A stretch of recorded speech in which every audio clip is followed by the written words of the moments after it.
राष्ट्रपति की आपातकालीन शक्तियों से स्टार्ट करते हैं। कल पढ़ लिए थे बहुत कुछ उसका, लेकिन आज फिर से फ्रेश टॉपिक टाइप का स्टार्ट करते हैं। तो आज का पहला टॉपिक क्या होगा? राष्ट्रपति की आपातकालीन शक्तियाँ।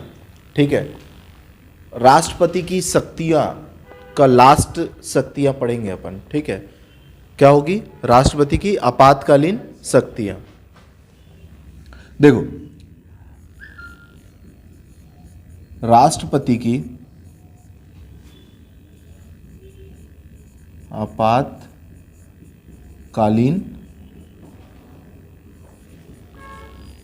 शक्तियां। ठीक है, राष्ट्रपति की आपातकालीन शक्तियों के बारे में बोला गया है आर्टिकल 352, आर्टिकल 356 और आर्टिकल 360 में। ठीक है, आर्टिकल 352 बोलता है कि राष्ट्रीय आपातकाल। ठीक है, आर्टिकल 356 क्या बोलता है? राष्ट्रपति शासन। ठीक है, उसके बाद 360 बोलता है वित्तीय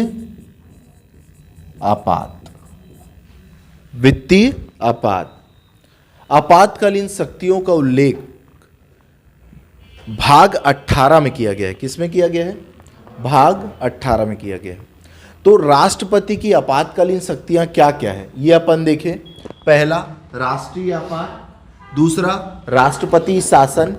तीसरा हो गया वित्तीय आपात। ठीक है, तीसरा क्या हो गया? वित्तीय आपात।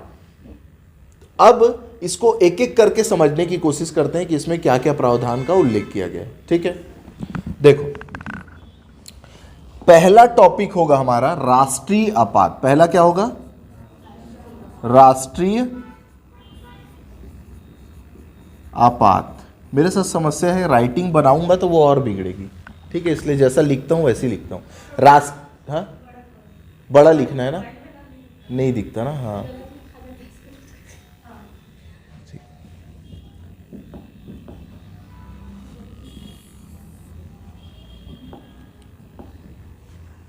पहला टॉपिक है आज का हमारा राष्ट्रीय आपात। ठीक है, राष्ट्रीय आपात, जिसका उल्लेख किसमें किया गया है? आर्टिकल 352 में। आर्टिकल 352 में देखो, राष्ट्रीय आपात। सबसे पहले, क्या कभी हमारे देश में राष्ट्रीय आपात लग चुका है? हाँ भैया, लग चुका है।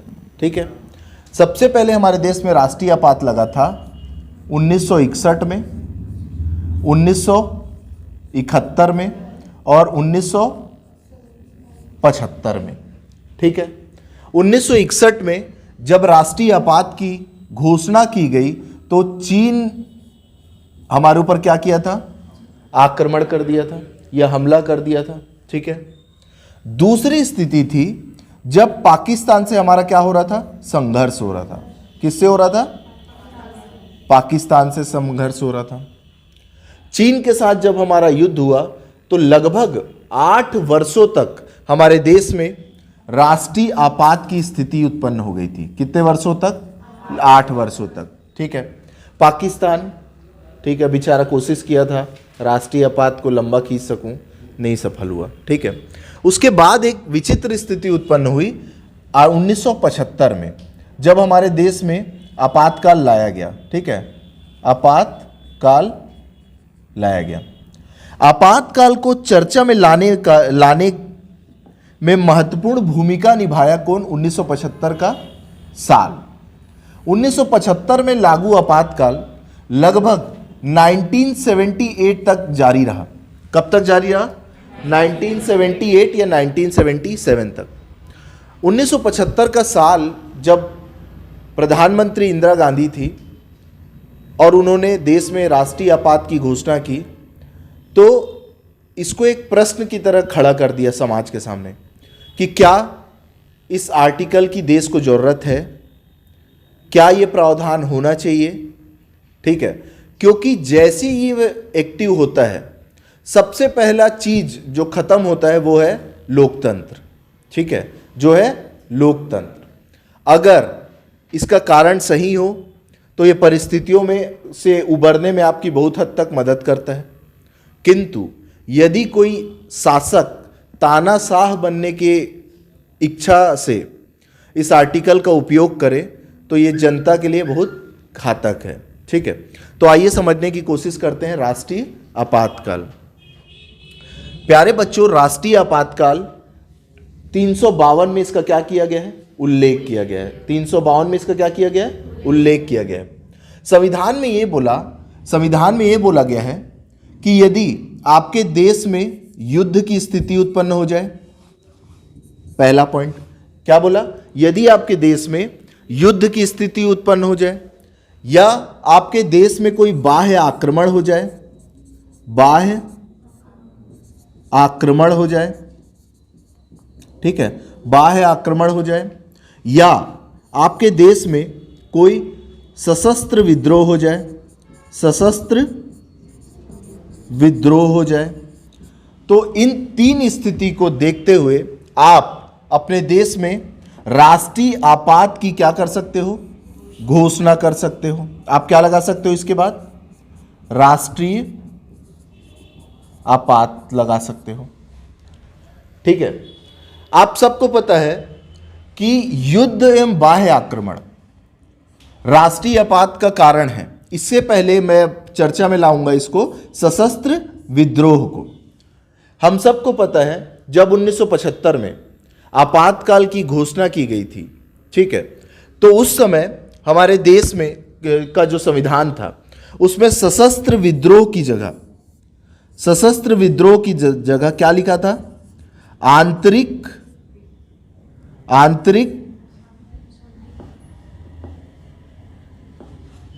हमारे संविधान में लिखा था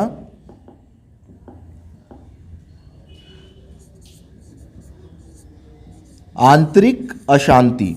क्या लिखा था? आंतरिक अशांति। आंतरिक अशांति का उल्लेख किया गया था, ठीक है। इसके बाद क्या हुआ? आंतरिक अशांति के आधार पे जब 1975 में आपातकाल की घोषणा की गई तो बाद में इसको 44वें संविधान संशोधन से बदलकर 44वें संविधान संशोधन से बदलकर क्या किया गया? सशस्त्र विद्रोह किया गया। क्या किया गया?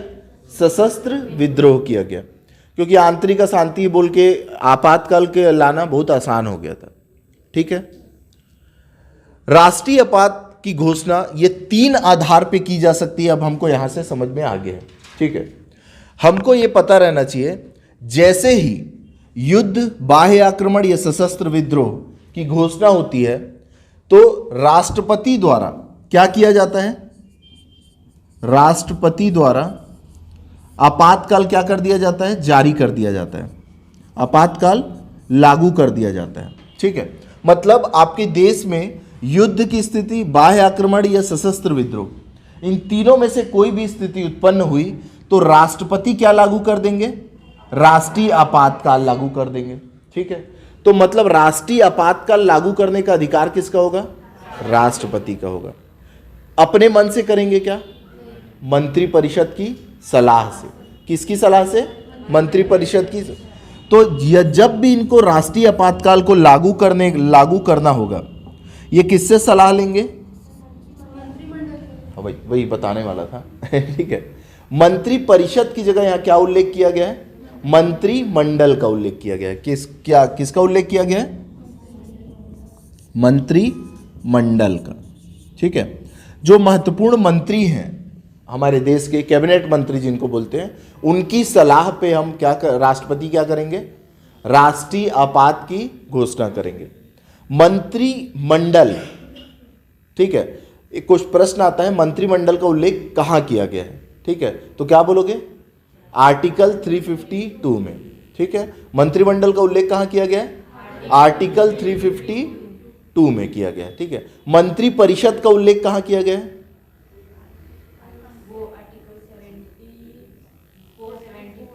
एग्जैक्टली, बहुत सुंदर, आर्टिकल 74, 75 में किया गया है, ठीक है।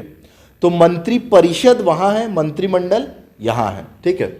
तो राष्ट्रपति आपातकाल को क्या कर देंगे, लागू कर देंगे, किसकी सलाह पे, मंत्रिमंडल की सलाह पे। ठीक है, मंत्रिमंडल की सलाह पे। अब देखो देश में राष्ट्रीय आपात क्या हो गया है, लागू हो गया है। ठीक है, अब राष्ट्रपति जो थे क्या लागू कर दिए हैं, राष्ट्रीय आपातकाल लागू कर दिए हैं। ठीक है, अब लागू करने के एक माह के भीतर, ठीक है, लागू करने के एक माह के भीतर आपको क्या करना पड़ेगा, संसद में प्रस्ताव पेश करना पड़ेगा। ठीक है, लागू करने के एक माह के भीतर आपको क्या करना पड़ेगा, संसद में प्रस्ताव पेश करना पड़ेगा। ठीक है, संसद में आपको क्या करना पड़ेगा, प्रस्ताव पेश करना पड़ेगा। यहां आपको यह जानना है कि एक माह के भीतर अगर प्रस्ताव पेश करना है, देखो मैं आपसे यह पूछना चाह रहा हूं, मान लो ठीक है, 2014 से 2019 तक मोदी कैबिनेट पहले साल रहती। ठीक है, चुनाव के पहले क्या होती है, लोकसभा को भंग किया जाता। ठीक है, राष्ट्रपति क्या करते हैं, लोकसभा को भंग करते हैं, उसके बाद चुनाव की क्या होती है, घोषणा। अब लोकसभा क्या हो गई है, भंग हो गई है। ठीक है, मतलब मोदी जी को मैसेज मिल गया है। ठीक है, मोदी जी को क्या मिल गया, मैसेज मिल गया है कि गुरु आप हार रहे हो अब। ठीक है, मोदी जी क्या बोलते हैं, लोकसभा को विघटित करो। ठीक है, लोकसभा को विघटित करने के बाद अगर मोदी जी बोलते कि लोकसभा विघटित हो गई है, अब राष्ट्रपति आप राष्ट्रीय आपात की घोषणा करो, अब लोकसभा तो क्या हो गई है, विघटित हो गई है, तो प्रस्ताव कहां पेश करोगे, राज्यसभा से, लेकिन दोनों सदन से पास कराना पड़ता है इसको।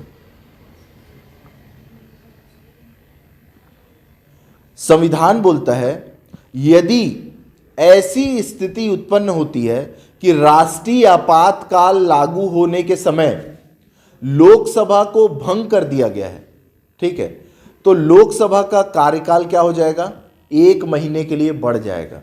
क्या हो जाएगा, लोकसभा का कार्यकाल 1 महीने के लिए बढ़ जाएगा। मतलब यदि लोकसभा भंग है तो 1 महीने के लिए क्या हो जाएगी, वो एक्टिव मोड में आ जाएगी। 1 महीने के लिए क्या हो जाएगी, वो एक्टिव मोड में आ जाएगी। ये वाला पॉइंट को याद रखना। ठीक है, क्या होगा, अब राष्ट्रपति लागू कर देंगे राष्ट्रीय आपातकाल। ठीक है, राष्ट्रीय आपातकाल लागू करने के 1 महीने के भीतर उसको संसद में क्या करना पड़ेगा, प्रस्ताव पेश करना पड़ेगा। संसद के कौन से सदन में पेश करोगे, लोकसभा में करोगे कि राज्यसभा में करोगे, क्यों नहीं, पेश पहले किस में करोगे जी, किसी भी सदन में पेश किया जा सकता है। ठीक है, क्वेश्चन पूछा जा सकता है आपसे कि राष्ट्रपति राष्ट्रीय आपात की का जो प्रस्ताव है वो पहले किस सदन में पेश करोगे, तो किसी भी सदन में पहले पेश कर सकते हो आप। ठीक है, आपकी इच्छा है तो आप किस में पेश करो, लोकसभा में, अगर आपकी इच्छा है तो आप किस में पेश करो, राज्यसभा में। तो संसद में जो प्रस्ताव पेश होगा वो दोनों सदनों से क्या करना पड़ेगा, उसको विशेष बहुमत से पास कराना पड़ेगा। विशेष बहुमत से क्या कराओगे बच्चों, पास कराओगे।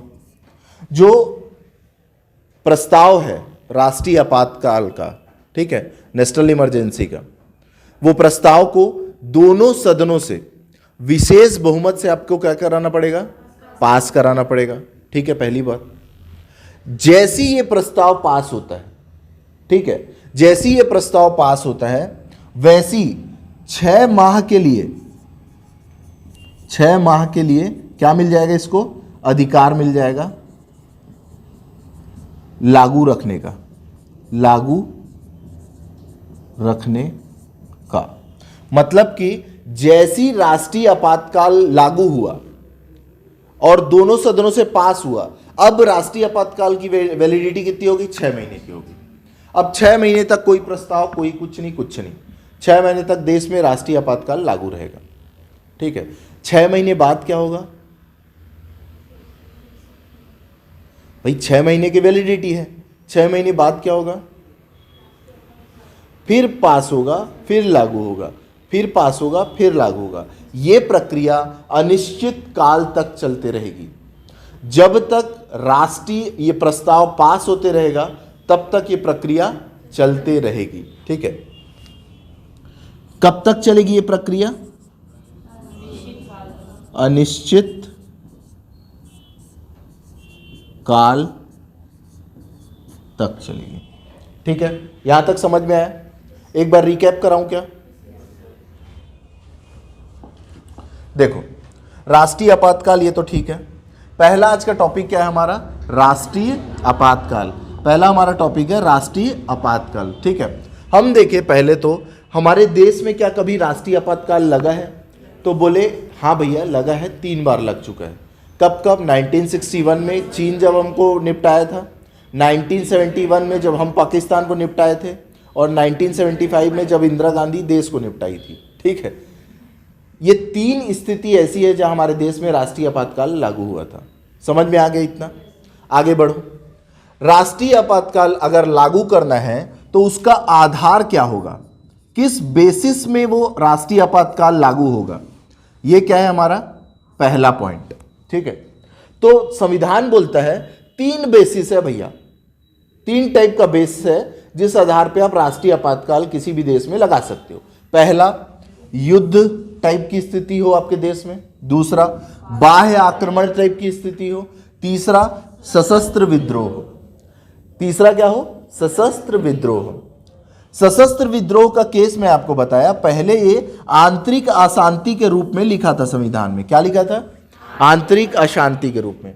1975 के बाद जब 1978 में इंदिरा गांधी का सत्ता से विदाई हुई तो ये बोला गया कि 44वें संविधान संशोधन 1978 के माध्यम से यह निर्धारित किया गया कि क्या होगा? आंतरिक अशांति के स्थान पे क्या लिखा जाएगा? सशस्त्र विद्रोह। आंतरिक अशांति के आधार के अलावा क्या लिखा जाएगा? सशस्त्र विद्रोह। उसके बदले सशस्त्र विद्रोह लिखा जाएगा। अब ये 3 बेसिस से हम क्या लगा सकते हैं देश में? राष्ट्रीय आपातकाल लगा सकते हैं। इसकी घोषणा कौन करेगा? इसकी घोषणा कौन करेगा? राष्ट्रपति द्वारा किया जाएगा। किसकी सहमति से या किसके सलाह पे घोषणा करेगा? मंत्रिमंडल की, मतलब कैबिनेट मंत्री की सलाह पे वो क्या करेगा? राष्ट्रीय आपात की घोषणा करेगा। अब हमको पता चल गया राष्ट्रीय आपात कैसे आता है। ठीक है, तो जैसे मान लो भारत पाकिस्तान का युद्ध हो गया और दोनों देश क्या सहमति दे दिए हैं कि हाँ गुरु हम भी युद्ध के मोड में हैं। पाकिस्तान बोला युद्ध की घोषणा, इंडिया भी बोल दिया युद्ध की घोषणा। ठीक है, युद्ध छिड़ चुका है। अब युद्ध छिड़ गया है तो क्या हो गया? राष्ट्रीय आपात घोषित किए। पहले मोदी जी बोले युद्ध की स्थिति है, मोदी जी सलाह दिए किसको? राष्ट्रपति जी महोदय को। राष्ट्रपति जी क्या लगा दी? राष्ट्रीय आपातकाल लगा दी। अब क्या होगा? राष्ट्रपति महोदय के पास कितना समय रहेगा? 1 माह का। अब कितना राष्ट्रपति महोदय के पास कितने महीने का समय है? 1 माह का समय है। उस 1 माह में वो जो राष्ट्रीय आपात का प्रस्ताव जो रहेगा, मोशन जो है, प्रस्ताव जो है, उसको कहाँ स्थापित करना है? सदन में। चाहे वो लोकसभा हो चाहे वो राज्यसभा हो। सदन में स्थापित करना मतलब चाहे लोकसभा में स्थापित करो चाहे राज्यसभा में स्थापित करो, और दोनों सदनों से विशेष बहुमत से पास कराओ उसको। कौन से बहुमत से? विशेष बहुमत से पास कराओ। और यदि विशेष बहुमत से प्रस्ताव पास हो गया तो ये 6 महीने तक क्या हो जाएगा? देश में राष्ट्रीय आपातकाल लागू हो जाएगा। कितने महीने तक लागू हो जाएगा? 6 महीने तक लागू हो जाएगा। 6 महीने जैसे ही पूरा होगा, देश में आपातकाल लगा हुआ है, अब फिर से सदन में क्या लेके आओ? प्रस्ताव लेके आओ और फिर से लागू कराओ। फिर से 6 महीने की वैलिडिटी मिलेगी। फिर प्रस्ताव लाओ, फिर 6 महीना। ऐसा अनिश्चित काल तक क्या हो सकता है? चल सकता है। ठीक है, जब तक, अब वो कैसे हटेगा, क्यों हटेगा, वो बात का कंसर्न है। ठीक है, अब देश में क्या लागू हो गया है? राष्ट्रीय आपातकाल लागू हो गया। ठीक है, अब देश में जब राष्ट्रीय आपातकाल लागू हो गया है, जैसे भारत पाकिस्तान का युद्ध हो रहा है, पूरा प्रोसेस हो गया, आपातकाल चल रहा है, तो इसका प्रभाव क्या होगा? देश में की व्यवस्था में क्या प्रभाव होगा ये देखना पड़ेगा अपने को, ठीक है। तो नेक्स्ट टॉपिक देखते हैं अपन कि राष्ट्रीय आपातकाल लागू तो हो गया, लेकिन इसका इफेक्ट क्या होगा देश में, क्या प्रभाव क्या होगा। तो बच्चों आप सबको पता है इसका पहला प्रभाव तो किस में पड़ेगा, केंद्र और राज्य के संबंधों में पड़ेगा, ठीक है। अगर प्रभाव की बात की जाए तो पहला प्रभाव किस में पड़ेगा, केंद्र राज्य संबंधों में, ठीक है।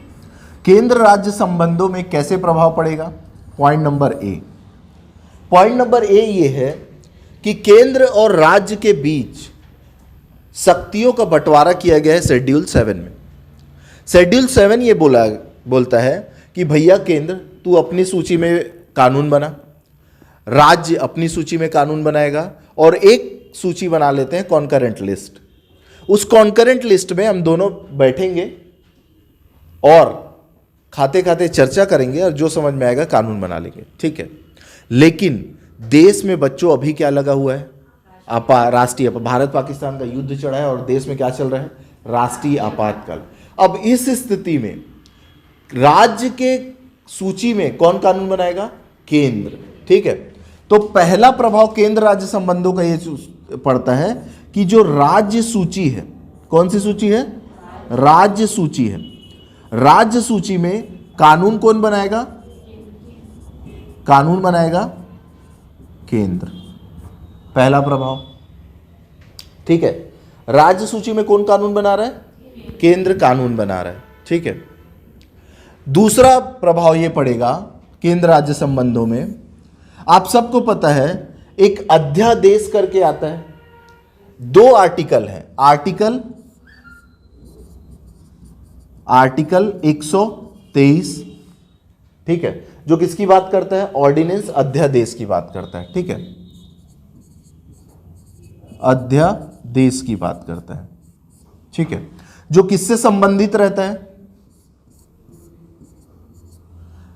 राष्ट्रपति।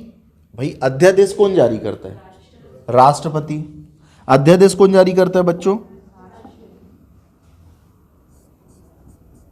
राष्ट्रपति, ठीक है। किस किस विषय में, यूनियन लिस्ट के विषय में, ठीक है, और कॉन्करेंट लिस्ट के विषय में। ये बहुत इंपॉर्टेंट पॉइंट बताया हूं ना अभी, ठीक है, क्वेश्चन पूछता है ये वाला, ठीक है। फिर उसके बाद कूट में पूछेगा अरे ये तो कैसे होगा, कंफ्यूज होगा, ये मत करना, फोकस बोर्ड में रहना चाहिए, इसीलिए बार बार बोल रहा हूं। क्या बोला मैं बोला कि जब देश में राष्ट्रीय आपातकाल, अभी मान लो भारत में राष्ट्रीय आपातकाल लगा हुआ है, भारत पाकिस्तान का युद्ध हो रहा है, हम दबा के रगड़ रहे हैं पाकिस्तान को, ठीक है, पीओके में घुस गए हैं, एकदम पूरा लाहौर में बिरयानी रैनी चल रहा है माहौल। लेकिन मोदी जी के दिमाग में क्या चल रहा होगा सोचो, ठीक है। मोदी जी को लग रहा होगा गुरु पूरा देश को मैं चला रहा हूँ, अडानी को एक आध और फैक्ट्री लगवा देता हूँ, पूरा पीओके का प्लानिंग कर रहा होगा अडानी कि अरे यहाँ ये फैक्ट्री लगाऊंगा, वो फैक्ट्री लगाऊंगा।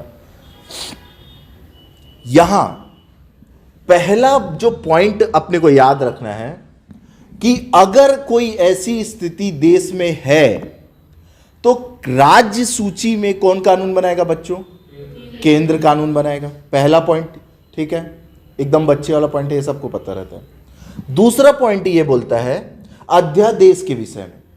दूसरा पॉइंट किसकी चर्चा करता है, अध्यादेश की चर्चा करता है।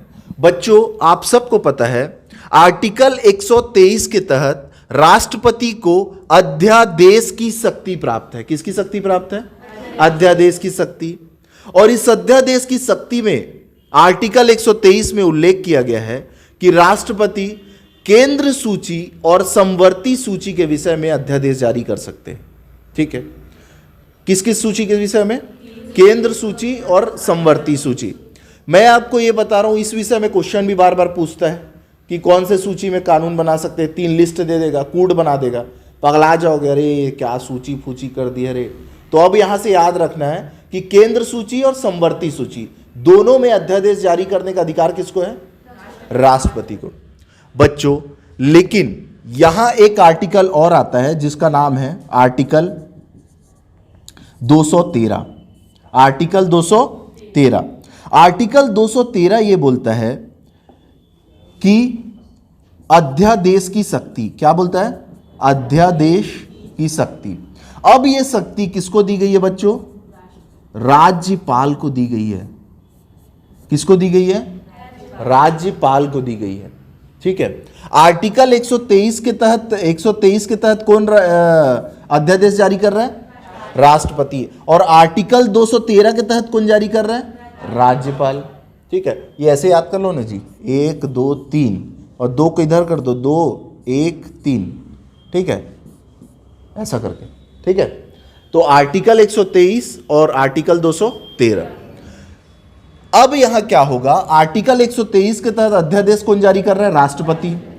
किस विषय में? Union list, concurrent list. और अब 213 एक आर्टिकल है जो बोलता है अध्यादेश राज्यपाल जारी करेगा। किस विषय में? स्टेट लिस्ट के विषय में। अध्यादेश किसके विषय में जारी करता है? राज्यपाल। स्टेट। अध्यादेश क्या होता है ये तो पता होगा मेरे ख्याल से, अपन विधायिका की शक्ति पढ़े ना।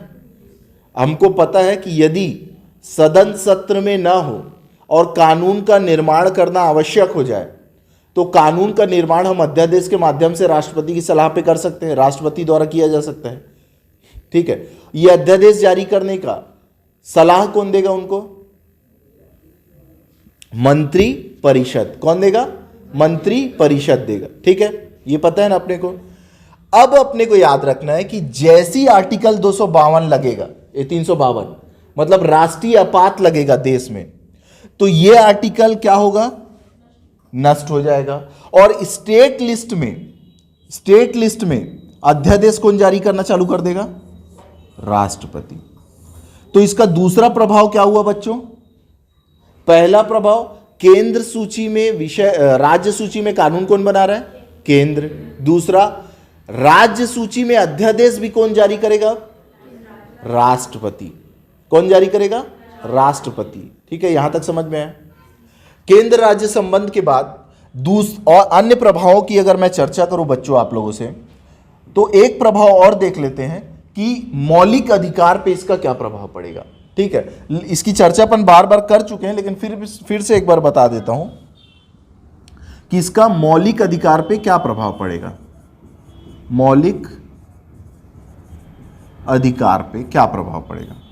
मौलिक अधिकार की अगर मैं बात करूं तो आप सबको पता है कि जैसी 352 लागू होता है, ठीक है, जैसी राष्ट्रीय आपातकाल लागू होगा, एक आर्टिकल पहले एक्टिव होगा जिसको क्या बोलते हैं अपन?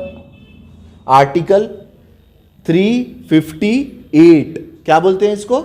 आर्टिकल 358। जैसी आर्टिकल 358 लागू हो गया, हमको जो 6 प्रकार की स्वतंत्रता प्राप्त है, क्या प्राप्त है हमको? 6 प्रकार की जो स्वतंत्रता प्राप्त है, ठीक है, प्राप्त है, वो क्या हो जाएगी? स्वतः ही क्या हो जाएगा? निलंबित हो जाएगा।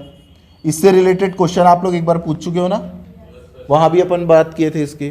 ठीक है, यहां एक बार दोबारा फिर से देख लो। तो आर्टिकल 358 के तहत जो 6 प्रकार की स्वतंत्रता प्राप्त है वो क्या हो जाएगी? स्वतः ही क्या हो जाएगी? निलंबित हो जाएगी। ये पहली बात हुई। ठीक है, दूसरा बोलता है कि आर्टिकल 359 एक्टिव होगा, जिसके तहत जो बचे हुए मौलिक अधिकार होंगे, उसको क्या हो जाएगा बच्चों? राष्ट्रपति द्वारा क्या किया जाएगा? निलंबित किया जाएगा।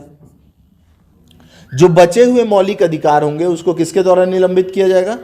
राष्ट्रपति द्वारा।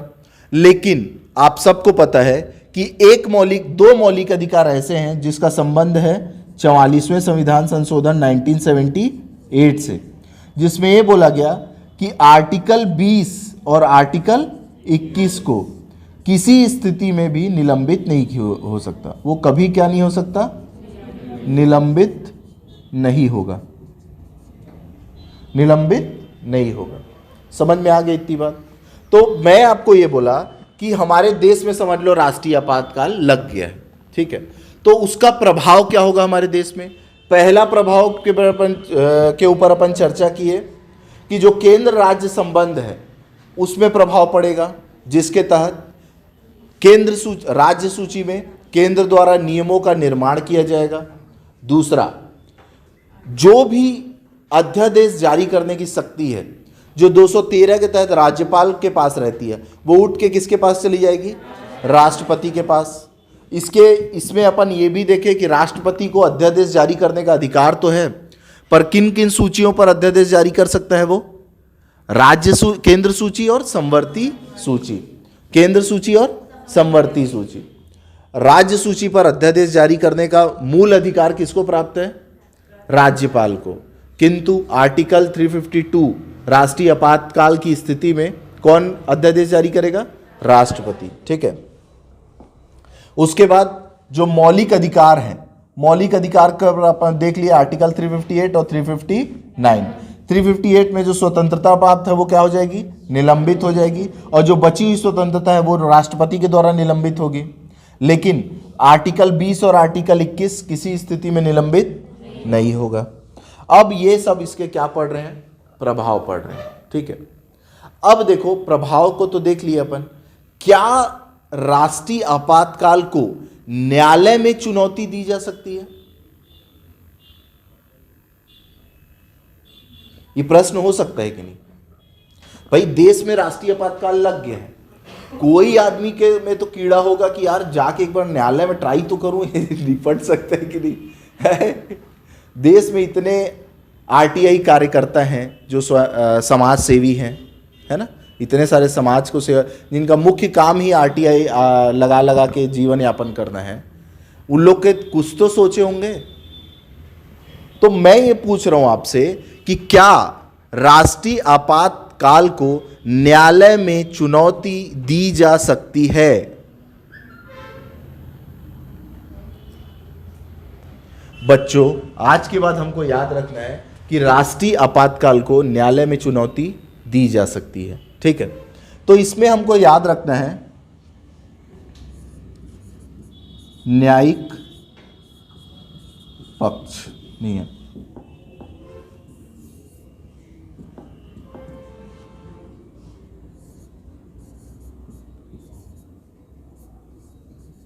न्यायिक पक्ष, ठीक है। न्यायिक पक्ष में हमको ध्यान रखना है कि देश में 1975 में 38वां संविधान संशोधन किया गया था, ठीक है। 1975 में क्या किया गया था बच्चों, 38वां संविधान संशोधन, जिसमें हमने 38वां संविधान में ये जोड़ा कि राष्ट्रीय आपातकाल को, राष्ट्रीय आपातकाल को न्यायालय में चुनौती नहीं दी जा सकती, ठीक। देखो अब इसको समझने की कोशिश करो। 1975 में जब देश में आपातकाल लगा तो उसकी रूपरेखा इंदिरा गांधी पहले से तैयार कर रही थी, ठीक है। तो 38वां संविधान संशोधन वो 1975 में पास की, ठीक है। 38वां, क्योंकि उनको पता था कि न्यायालय जाएंगे, ये उनको पता था कि ये न्यायालय के पास जाएंगे, तो ये क्या किए कि 38वां संविधान संशोधन किए और बोले कि भैया राष्ट्रीय आपातकाल को आप न्यायालय में चुनौती नहीं दे सकते। क्या बोले, राष्ट्रीय आपातकाल को न्यायालय में चुनौती नहीं दे सकते, ठीक है।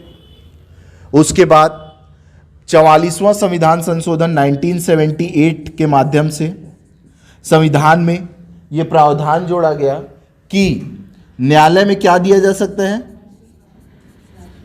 में चुनौती दी जा सकती है, ठीक है। 44वां संविधान संशोधन 1978 में जब इमरजेंसी खत्म हो गया, सत्ता परिवर्तन हो गया, तो सरकार को यह महसूस हुआ कि राष्ट्रीय आपातकाल जैसी धारा जिसका प्रभाव पूरे समूचे जनता में पड़ता है। जनता क्या, देश के हर एक कोने में पड़ता है, हर एक पक्ष पे पड़ता है। ऐसी मजबूत धारा का न्यायिक समीक्षा अनिवार्य है। तो 44वें संविधान संशोधन 1978 के माध्यम से मोरारजी देसाई की सरकार थी और उन्होंने क्या किया, न्यायिक समीक्षा की अनुमति दी। उसके बाद 1980 में देश में एक केस आया, मिनर्वा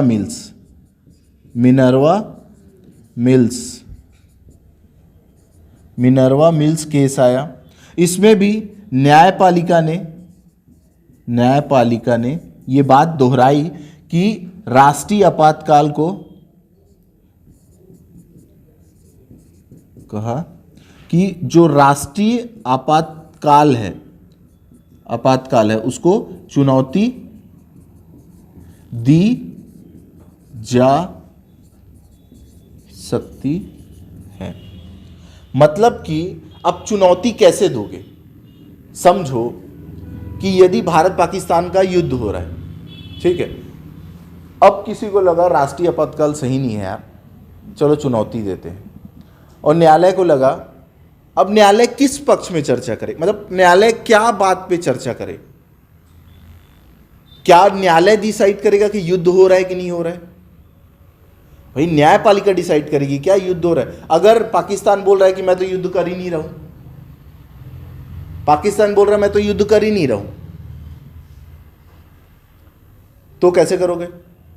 सबूत चाहिए ना न्यायपालिका को। तो यहां यह ध्यान रखना है कि हमको न्यायालय के पास जाने का मतलब यह है कि हम उसके आधार पे चर्चा कर रहे हैं। जिस आधार पे न्यायपालिका में केस राष्ट्रीय आपातकाल लाया गया है वो आधार है कि नहीं है, कोई भ्रम की स्थिति तो नहीं पैदा हो गई, ठीक है। अगर आंतरिक अशांति है या सशस्त्र विद्रोह की बात है तो एक्चुअल में सशस्त्र विद्रोह हुआ है कि नहीं है, इस बात पे क्या होगी, चर्चा होगी।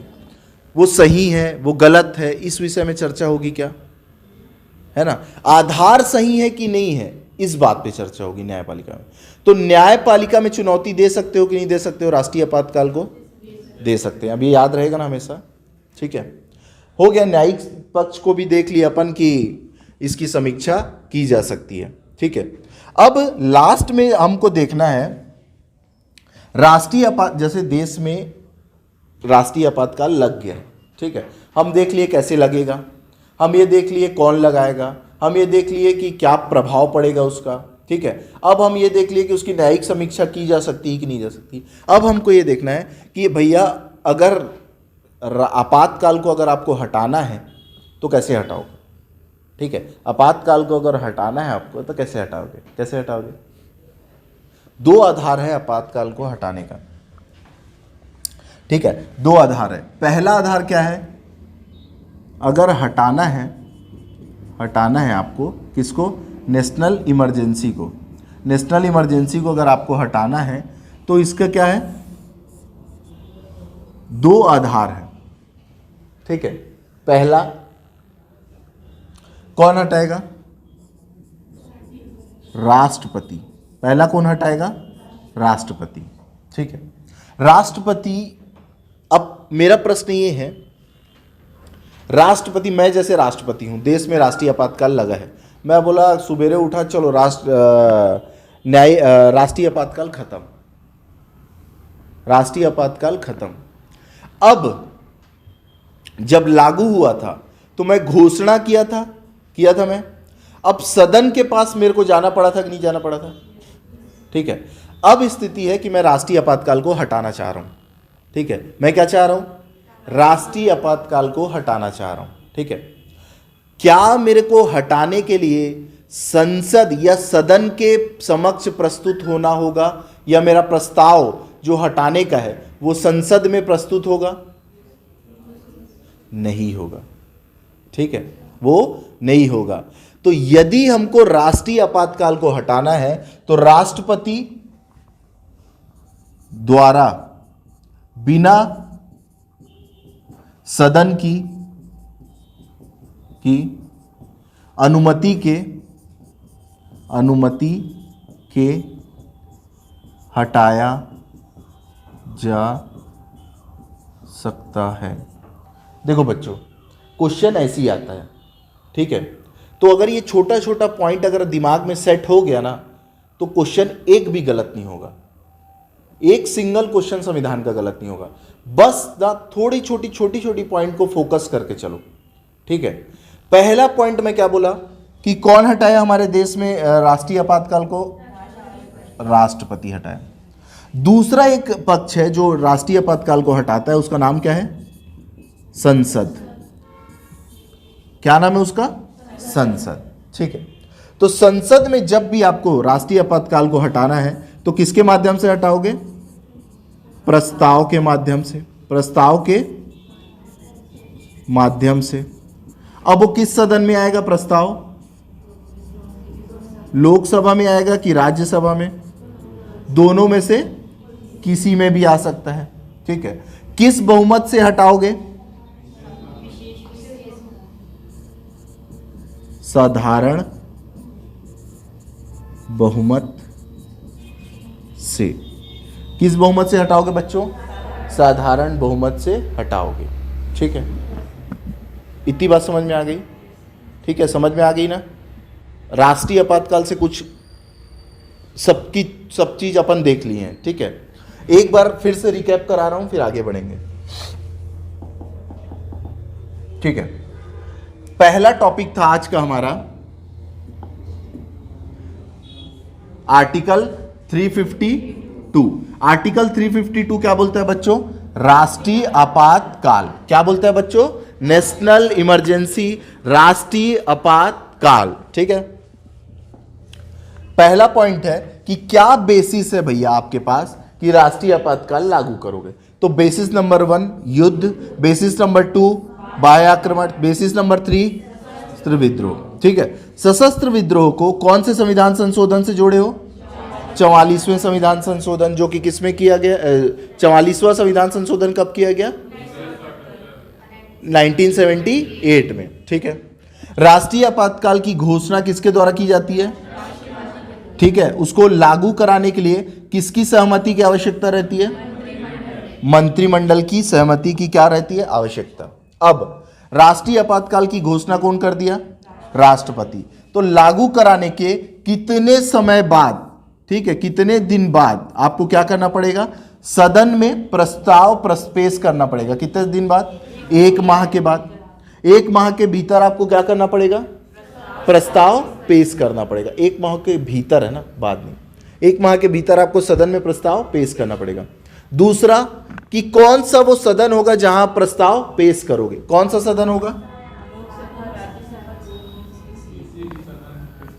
ठीक है, लोकसभा या राज्यसभा में से किसी भी सदन में आप पेश कर सकते हो, ठीक है। अब अगर आपको इस प्रस्ताव को क्या कराना है? पास कराना है। क्या कराना है? पास कराना है। तो किस बहुमत से कराओगे? विशेष बहुमत से, ठीक है। अब ये जैसी विशेष बहुमत से पास होगा तो ये 6 माह के लिए क्या हो जाएगा? लागू हो जाएगा। उसके बाद जैसे जैसे ये पास होते जाएगा ये लागू होते जाएगा।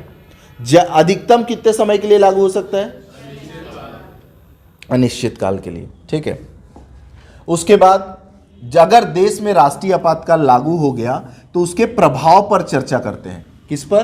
प्रभाव। तो 2 प्रभाव बच्चों में आपको बताया कि केंद्र राज्य संबंध, पहला प्रभाव जिसमें हम देखें कि राज्य सूची में कानून कौन बनाएगा? केंद्र बनाएगा। अध्यादेश कौन जारी करेगा? राष्ट्रपति। अध्यादेश जारी करने का अधिकार किसके पास चले जाएगा? राष्ट्रपति के पास चले जाएगा। क्या जारी करने का? अध्यादेश जारी करने का। यहां एक पॉइंट जो छूट गया, केंद्र लोकसभा का कार्यकाल, लोकसभा का कार्यकाल कितने वर्षों के लिए बढ़ जाएगा? 1 वर्ष के लिए क्या हो जाएगा? बढ़ जाएगा। एक पॉइंट और बताता हूं आपको, डी पॉइंट यहां देखो। राष्ट्रीय आपातकाल जब भी लागू हो रहा है तो पहला पॉइंट हो रहा है केंद्र सूची में नियम बना रहा है, ठीक है। केंद्र सूची में क्या बना रहा है? नियम बना रहा है। दूसरा पॉइंट क्या हो रहा है? अध्यादेश जारी कर रहा है राष्ट्रपति। तीसरा, राष्ट्रपति लोकसभा का कार्यकाल 1 साल बढ़ गया। एक बेहतरीन पॉइंट बताता हूं आपको, ठीक है। मान लो आज राष्ट्रीय आपातकाल देश में लागू हो गया, ठीक है। लोकसभा का कार्यकाल कितने टाइम के लिए बढ़ गया? 1 साल के लिए। कितने साल के लिए? 1 साल के लिए बढ़ गया। मान लो कल राष्ट्रीय आपातकाल हट गया देश से, तो जितने भी नियम का निर्माण किया गया है आर्टिकल 352 लगने के बाद केंद्र द्वारा, राष्ट्रपति द्वारा, या जो 1 साल का कार्यकाल बढ़ा है किसका? लोकसभा का, वो सारे कानून 6 महीने के अंदर क्या हो जाएंगे? असंवैधानिक घोषित हो जाएंगे। मतलब वो अपने आप ही खत्म हो जाएंगे। अब आप ये नहीं बोलोगे कि नहीं वो राष्ट्रीय आपातकाल लागू हुआ था, अब 1 साल तक तो मैं प्रधानमंत्री रहूंगा, निकल, ठीक है। हो गया, बहुत राष्ट्रीय आपातकाल घोषित हो गया, ठीक है। तो लोकसभा का कार्यकाल तो 1 साल के लिए बढ़ रहा है बच्चों, लेकिन 6 महीने, जैसी राष्ट्रीय आपातकाल खत्म हुआ 6 माह के भीतर जितने भी कानून होंगे सब क्या हो जाएंगे? असंवैधानिक घोषित हो जाएंगे या स्वतः ही निलंबित हो जाएंगे, ठीक है। तो जितने भी कानून का निर्माण किया गया होगा ना, जितने भी कानूनों का निर्माण किया गया होगा वह